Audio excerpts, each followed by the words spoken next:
Je reprends. Katuv echad omer, Yud Gimel Amud Bet, Katuv echad omer, shesh nafaim, l'echad, on a dit donc 6, c'est quoi 6? Avec 2 ailes, il a 6 ailes, ils ont 6 ailes. Les Kruvim. Avec 2, il se cache les yeux, le visage. Ou Beshtaim Yichas Reglav, avec 2, il se cache les pieds, les jambes.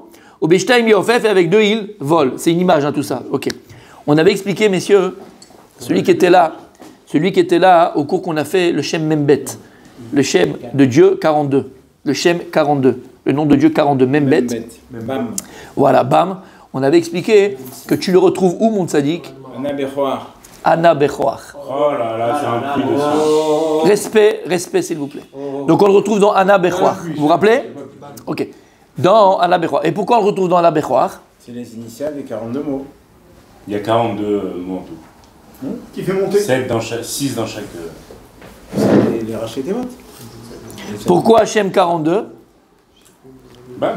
Anna Bechoach Gedo Admiratir Tseura. Première ligne. On a combien de mots? 6. On a 7 lignes, donc 7 jours, 6 mots. Ça fait combien 6 fois 7? 42. Voilà pourquoi c'est le Shem 42. C'est comme ça d'ailleurs la femme du footballeur. Et d'ailleurs, 6 fois 7. 6 fois 7, 42. D'ailleurs, messieurs, d'accord, 6 fois 7, donc quand on dit Anna Bechoach, c'est une des filotes les plus puissantes. On avait fait le Shem 42. 6 fois 7, 42. C'est pour ça qu'à la fin de Anna Bechoach, qu'est-ce qu'on dit? Baruch Shem Kevod Mohamed. Pourquoi on dit Baruch Shem? Parce qu'on a prononcé le nom de Dieu. Quand on prononce le nom de Dieu, on dit Baruch Shem Kevod Mohamed. Et donc, puisqu'on a prononcé avec ces 6 fois 7 le nom de Dieu qui est 42, parce que Dieu il a plusieurs noms, Kaberchol, d'accord, on pourrait c'est comme ça. Ok, donc on dit Baruch Shem Kevod Malchuto Leolam. Maintenant écoutez bien. Oui, tu peux rajouter toujours. Dans l'écriture de la Torah, il y a 42 lignes. 42 lignes, toujours. On avait dit dans le cours de Membet, Shem Membet. Ayen Shem Membet, il est sur YouTube, allez le voir, il est là, il n'a pas bougé d'ailleurs, d'accord? Il y a toujours 40. Répète, Moshe, qu'est-ce que tu as dit? Dans Sefer Torah, il y a 42 lignes. Dans Sefer Torah, 42 lignes. Alors écoutez bien. T'es là ou pas? Il a fait. En fait, on a dit que c'est quoi ce Inyan de Shem 42? Qu'est-ce que c'est ce Shem 42? Qu'est-ce qu'il est ce nom de Dieu 42? Des ailes à 42, J'ai pas encore dit? Parce qu'il monte les prières. Il a fait. On avait dit que le Anna Bechoach, le Shem 42, c'est le nom de Dieu qui fait monter tout à sa source, qui fait remonter tout à sa source. D'accord? C'est ça que même au début de la Torah, le Shem 42, il apparaît. C'est comme on avait le corps et l'âme. L'âme de la chose, c'est le Shem 42. D'accord? Maintenant, le Shem 42, il sert à faire monter notre filote, à faire monter la tefila du Ham Israël, à faire monter la spiritualité vers le haut. Toujours. C'est pour ça que lorsque on va dormir, on fait Kriyat Shema Shalamita. Et dans le Kriyat Shema de la nuit avant de s'endormir, on a aussi, quoi messieurs? Anna, Bechoach, Gedulat, on le dit. Velama, on le dit. T'as compris?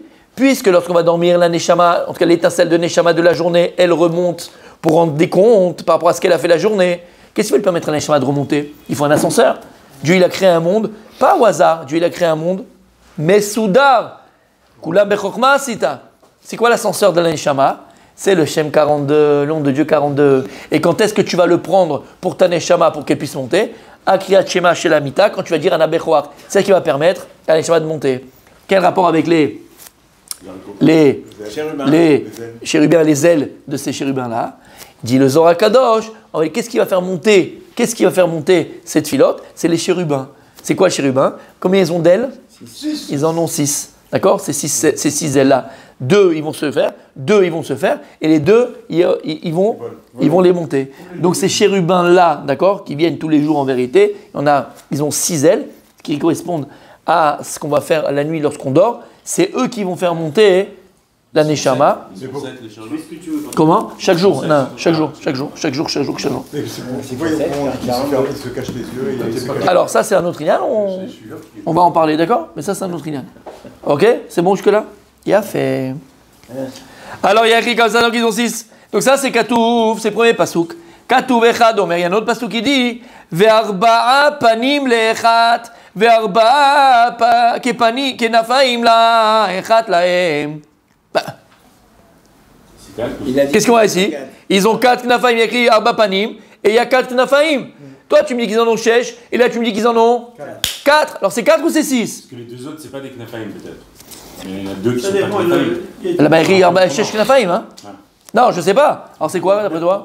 Les pieds, c'est pas des Knafayim en fait, finalement. Comment? Les pieds, c'est pas des Knafayim. Ils ont 6 ailes pour cacher leurs pieds. 2 ailes pour cacher leurs pieds, 2 ailes pour cacher le panim, et 2 ailes pour monter. Donc ça fait 6. Lokashia. Il n'y a pas de contradiction. Quand il a vu Shesh Knafaim, lorsqu'il a vu Yeshaya 6 ailes, Bisman chez Bet Amikdash Kayam. Ça, c'est quand il y avait le Bet Amikdash. Kan, Yechiskiel, lorsque lui, il a vu qu'il y avait combien d'ailes? 4. Bisman chez Bet Amikdash Kayam.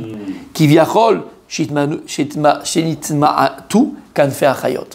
Pour te dire que, à partir du moment où Bet Amikdash il est détruit, malheureusement, ils n'ont plus la même force, ils n'ont plus la même puissance, ils n'ont plus la même possibilité. Et donc, ils en ont que 4. 4, ils ont perdu 2. Ça reviendra. Alors, tout ça, encore une fois, ce sont des notions spirituelles. Ne pensez pas à des vraies ailes et tout ce que ça. Ce sont des notions spirituelles. Elles, quand on parle d'elles, encore une fois, on parle de voler, on parle de monter. Donc c'est ça que ça veut dire ici, d'accord? Mais ce n'est pas des ailes comme toi et moi, nous pourrons imaginer des ailes. Juste pour qu'on puisse comprendre à quoi ça sert l'aile, c'est à monter. Donc ils ont cette puissance, cette force, ils peuvent monter. Ils ont aussi ce lignan-là, par rapport à des ailes spirituelles, de cacher leur visage ou cacher leurs pieds. Ok. Les Romains, les cathos ont pris là, quoi. Les petits anges, Mais tout, ça dit, tout. La base, c'est quoi? Si tu prends l'islam, par exemple, d'accord?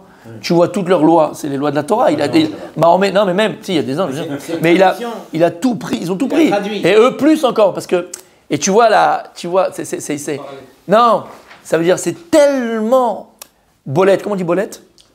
Évident, Évident. Tellement évident, voilà, je vais dans le mot c'est évident, mais c'est pas ça, mais bon, c'est tellement évident, ça saute aux yeux, c'est tellement évident, non mais flagrant, évident, d'accord, on a compris que la Torah, elle est émette, tellement évident, ça veut dire, je n'arrive même pas à comprendre comment il peut imaginer quelque chose, je ne comprends pas. D'accord? Par exemple, niveau historique, on est nous en 5084. Eux, les chrétiens, ils sont en 2023. Donc on a 3000 ans d'avance sur eux, 3000 ans d'avance. D'accord? À peu près. Les musulmans, ils sont en 1400 et quelques. On a 4000 ans d'avance sur eux. D'accord? Donc, à Israël, selon les Koulam, selon tout le monde, on est les premiers. C'est les premiers, on est l'origine. Ça veut dire quoi? Attends. Calme-toi. On est les premiers, on n'est pas les premiers sur Terre. On est les premiers. On est les premiers à avoir eu cette révélation de Dieu avec la Torah, tout ce que c'est à Israël, d'accord? Et comme on a dit, Dieu il est parti chez tous les. Non, il n'y a que des païens. Que des païens. Oui, mais païens. C'était que des païens. Mais le Dieu unique, monothéisme et Akadosh Baruch Hu, la révélation, c'est à Israël, à Sinaï. Quand on voit qu'Akadosh Baruch Hu est parti chez toutes les nations, elles ont dit non. Et c'est de là que ça a commencé. Quand elles ont vu ce qu'elles ont perdu, alors là, on va essayer de faire quelque chose d'autre. Regardez. Donc on est l'origine, Les chrétiens, d'accord?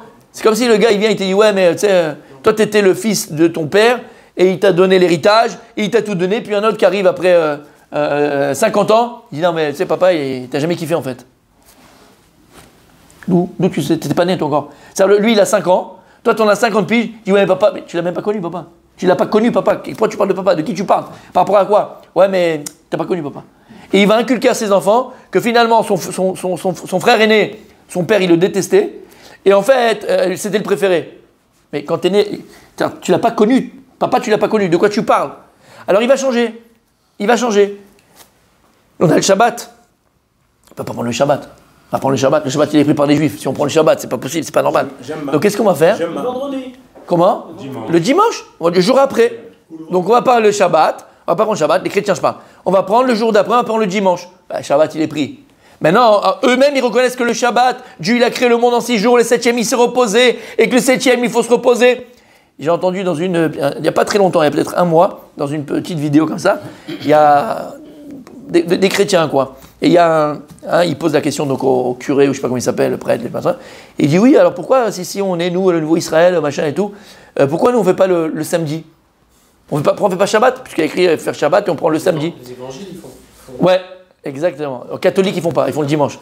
Et il dit, non, regarde comment il répond, il y a bim, excuse-moi du terme, mais il y a bim. Il dit, oui, c'est vrai. Dans la Bible, c'est écrit que Dieu a fait le monde en 6 jours, le 7e il s'est reposé, il a donné le 7e jour aux Juifs. Mais comme les Juifs, ils avaient le 7e jour, alors nous, on a dit, on va prendre le dimanche. Mais en vérité, comme ça il dit, mais en vérité, le vrai jour, c'est le samedi. C'est un TikTok entre chrétiens, tu sais.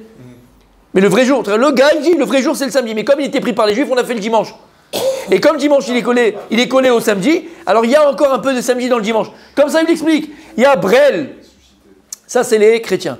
Et t'as les... C'est occupé. Le 7e jour, en vrai, c'est dimanche ou c'est samedi? C'est le samedi, mais pour les chrétiens. C'est le samedi. Ça commence Le dimanche, c'est le premier. Mais pour les chrétiens, ça commence quand la semaine? Eux, maintenant, ils l'ont fait le dimanche. Mais selon eux-mêmes, selon eux, c'est le samedi. C'est le samedi, c'est écrit dans la Bible. Pour eux, c'est écrit dans la Bible. Et c'est ce qu'a répondu ce curé à son élève qui lui faisait un TikTok pour montrer aux gens. Et pourquoi nous, on commence la semaine le dimanche? Mais parce que c'est les Yom Rishon. Yom Rishon. Et c'est vraiment Yom Rishon?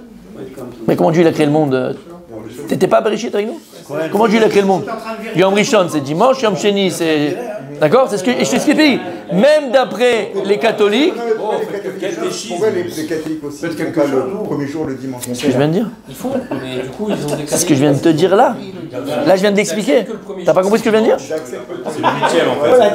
C'est le 8e. Même pour le 7e jour, la semaine se finit le samedi. Sa question, il a le droit. Et alors, il y a un, il lui a répondu, il lui a posé la question, hein, un élève. Alors, pourquoi on ne fait pas le Shabbat comme les Juifs? Il dit, puisque le samedi, c'était les Juifs, on va pas faire comme les Juifs, on voulait se démarquer. Alors, on a fait le dimanche qui est collé au samedi, et donc ça ressemble au samedi. Mais le vrai jour, il lui a dit, c'est le Shabbat, c'est le samedi. T'as compris? Donc, même eux, ils reconnaissent. Maintenant, après, ils sont venus quelques années plus tard, des milliers d'années plus tard, les musulmans, Mahomet, d'accord? Qui travaillaient chez les Juifs. Il était très proche des Juifs. Il aimait d'abord, au départ, il aimait les Juifs. Hein. Il n'y a eu aucun problème entre Mahomet et les Juifs. Il travaillait chez les Juifs. Il connaissait toutes les halakhot des Juifs. C'est comme si maintenant, toi, tu es une femme de ménage chez toi. Moi, ma tante est une femme de ménage, d'accord? Tunisienne, musulmane, quoi. Elle connaissait toutes les halakhot. Toutes les halakhot. Béhémet. Et lui, il était pareil. Il travaillait chez les Juifs. Il connaissait toutes les halakhot. Maintenant, eux, quand ils sont réveillés, il a commencé machin et tout ça. Qu'est-ce qu'il a fait? Il a pris copier-coller. Alors, on va dire, on va pas faire la même chose bidou, c'est pas possible. Sinon, à quoi ça sert? Donc, d'accord? Mais, alors, les chrétiens, à l'inverse de l'islam, qu'est-ce qu'ils ont fait? Eux, c'est Torah universelle. C'est-à-dire que maintenant, la Torah, elle est pour tout le monde. Donc, tout ce que Dieu, il avait dit au début, d'accord, les contraintes, pas manger de cochon, le kasher, le pas kasher, la nida, pas la nida, tout ça, c'est obsolète. C'était au départ. Et puisque maintenant, la Torah, elle est universelle, tout est permis. Tout est permis. Ça, c'est les chrétiens.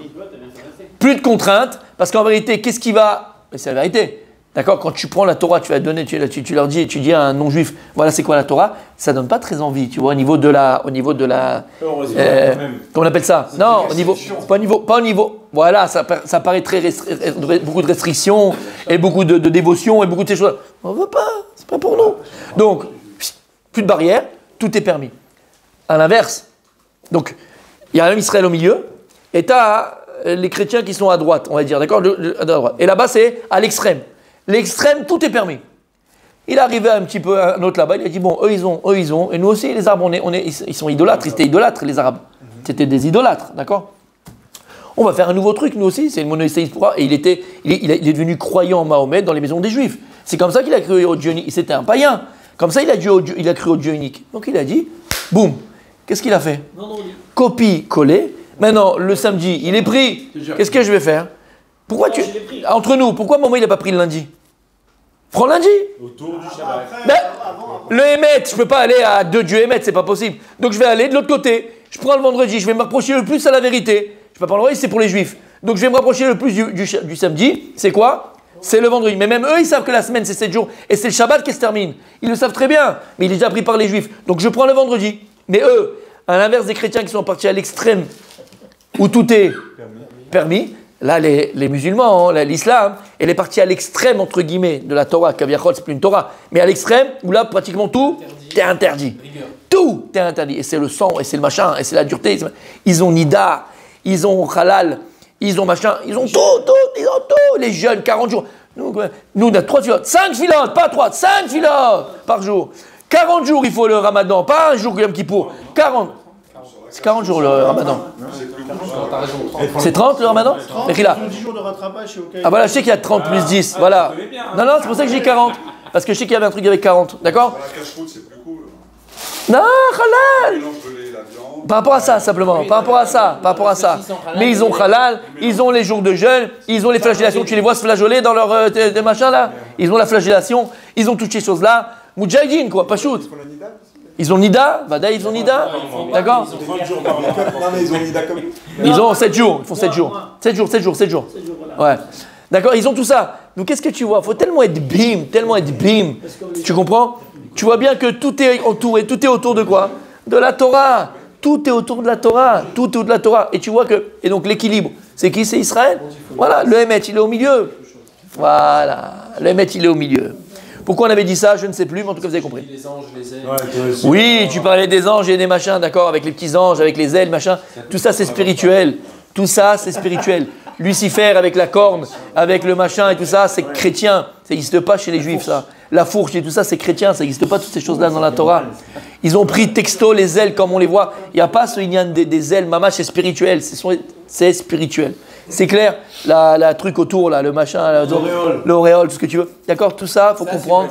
Tout ça, c'est la kippa, exactement. Alors on y va, la Gemara elle continue. La Gemara dit, on termine aujourd'hui. Hay minayu imaout. La Gemara pose la question, elle dit, bon ok, ils en avaient 6 quand le Beth Mikdash était Kayam, maintenant ils en ont que 4. Alors lesquels ils ont enlevé? Les ailes qui cachent le visage, les ailes qui cachent les pieds, ou les ailes qui permettent de voler? À mon avis, celles qui permettent de voler. Non, les yeux. C'est Non, les yeux. celles qui permettent de voler.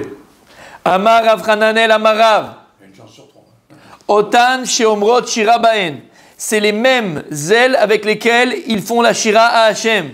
Et c'est lesquelles? C'est celles du milieu avec lesquelles ils s'envolent. Parce que quand ils font une shira, ils s'envolent kaviachol. Ils s'envolent kaviachol. Ktiv acha. Ou beshtaim yofef. Il y a écrit avec 2, ils vont s'envoler. Bekarazé, elze ve'amar. Et après, il parle un et il dit à l'autre, Kadosh, Kadosh, Kadosh, Hashem Zevakot. Arrête avec ces deux-là, et disent la Shira.